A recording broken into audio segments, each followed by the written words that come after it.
Good evening and welcome to our entrepreneurship slot. It's brought to you by the IDC, our business partners in economic growth. And tonight we're going to talk about something unique from my point of view anyway. We're going to talk about, well, you call it pet food or you call it pet treats. We'll find out in a moment from my guest, who is director with Maneli Pets. And Siphamandla Ndawonde is joining us. Welcome, Siphamandla. Earlier we had a chat about this. You know, I said, what does your company do? Pet food? And I could see you're a bit sensitive about that. And said, please, it's treats. What's the difference? So pet food refers to the food that is eaten by the dog or the cat for dietary requirements, so that they have a balanced diet. And pet treats refer to treats that are given to a pet for entertainment purposes, keeping them occupied, or even for training. So our company manufactures and exports pet treats. So there is a bit of a difference between the food and the treats. You sure? And I appreciate that. But and it's for export. The company, your company, is producing the treats for export. A very unlikely idea, business-wise, but there you are. You've started the company. I mean, the idea to start such a business, where does it emanate from? Yeah, so my business partner and founder of the company, Ndawonde, we both share a common passion for industrialization and also for export-orientated businesses. While he was doing his postgrad studies in the US, an opportunity came about with one of the fellow students there to develop a linkage between a family-owned business that had been in the pet industry for 30-odd years, who were looking to source novel or unique proteins. So they approached us. South Africa is blessed with a range of unique proteins, and so there was a good fit in terms of culture and values and also what we're trying to achieve, and so the partnership was made. And you have to test some of these things in the South African market. If you can just tell me of the lay of the land when it comes to pet treats in South Africa, much as yours is aimed at the export market. Okay, so the pet industry in general is surprisingly big. People don't realize just how big the market is. Relative to the US market and some of the European markets, our market isn't very big, but there is still quite a strong and established market. So we're not currently looking to sell locally. It's an ambition maybe in the future. So there is an opportunity for us here, but we're really targeting the overseas market because of the premium nature of the product that we manufacture. What is the size of the market globally anyway? Of pet treats? So the US market, which is more than 70% of the total market, is $22 billion for pet food, of which pet treats is a subsegment of that, making about $7 billion. So in total, the world market is more than $40 billion being spent on pet food and pet treats. And where are you going to fit in? What is it that is unique that you will be adding into their value chain, the particular wholesaler and the stores that you'll be selling to? So there's a few drivers that are that have created the business case for what we're doing. One of the biggest ones is the health benefits. So traditionally, pet food has got very low-grade proteins, and increasingly animals are getting sick. And so there's consumer awareness around the importance of feeding your pets premium food that is good for them. We're specifically only using novel proteins in the pet treats that we produce, so ostrich, game, crocodile, and the value addition or the uniqueness of what we're doing is that we're selling a very premium product that's good for the American consumers' pets, and we're using byproducts from abattoirs. So we're converting waste byproducts into a premium pet treat that we sell.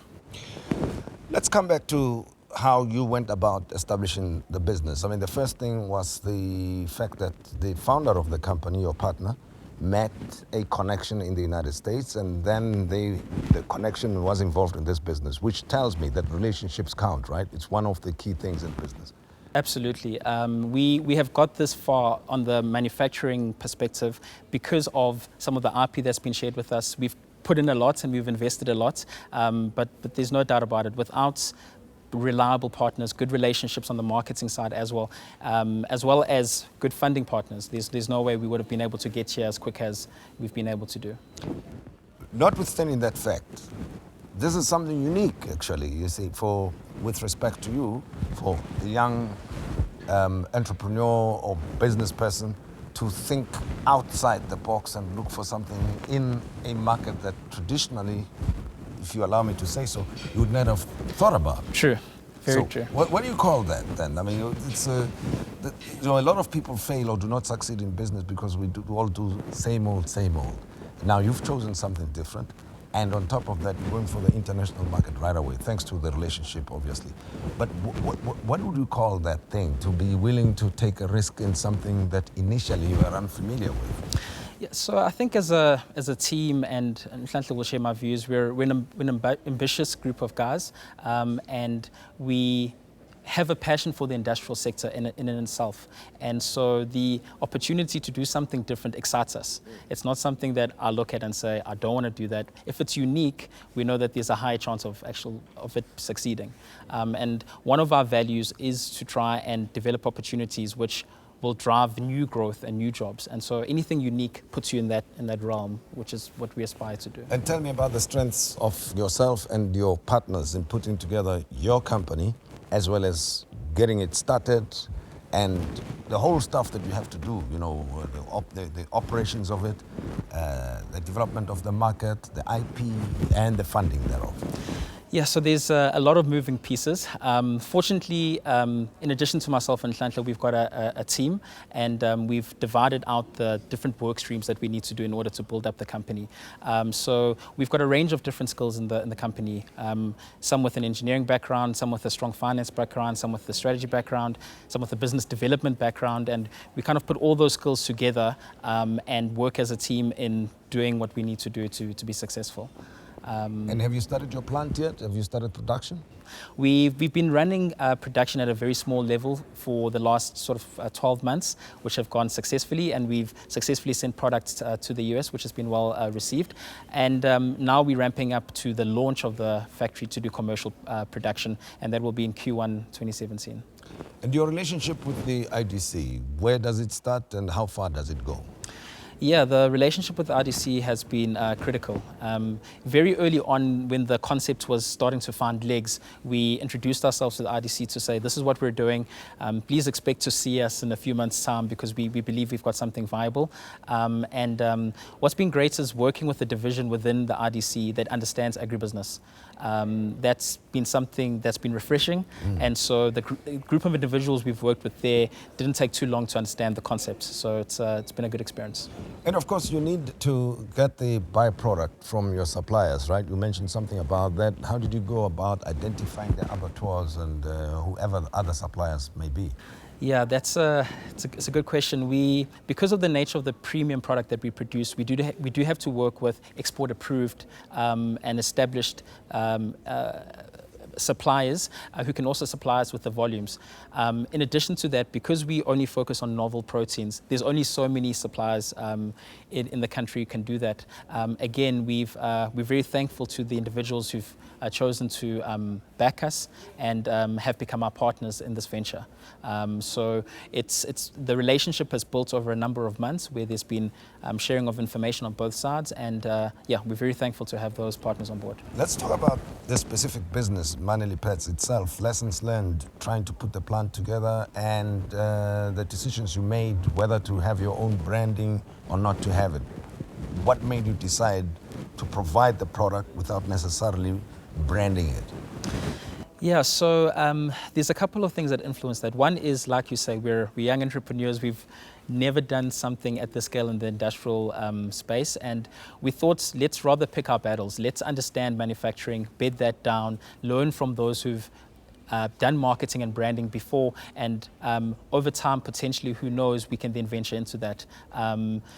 Building a plant in itself is a huge exercise, and targeting the export market is an even bigger exercise. So we've made this decision to focus on one part of the value chain and do that well for a number of years before we then start looking at doing branding and marketing as well. From your own personal experience, you've been around for some time, much as I refer to you as a young entrepreneur, and I hope you don't take exception. No problem. But you've been around the block a little bit, right? And what are the lessons that you've learned in your own personal development as a businessman? What are the particular things that you regard as strengths, and where you may have been weak have been the muscles that you've developed over time? You kind of touched on it before when you said relationships.